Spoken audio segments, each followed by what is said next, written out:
Hey there, Sparkrock community. In this Sparkrock Finance release, we've added a new control that lets you prevent a user from approving their own expense claims when they're acting on someone else's behalf. If your organization uses alternate approvers, you'll know that when someone is set up as an alternate, they inherit the approval authority of the person they're standing in for. That's useful, but it can create a gap.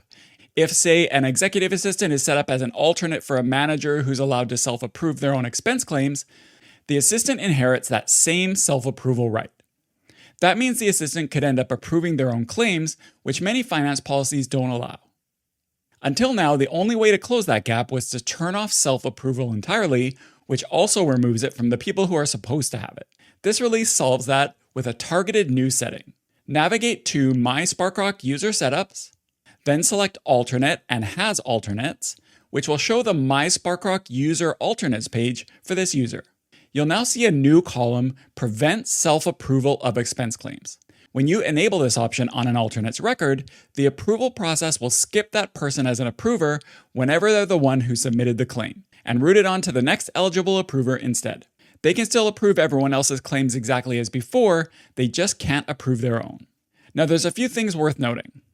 First of all, this setting only applies to expense claims and only when a person is acting as an alternate. It has no effect on the original approver's own self-approval rights.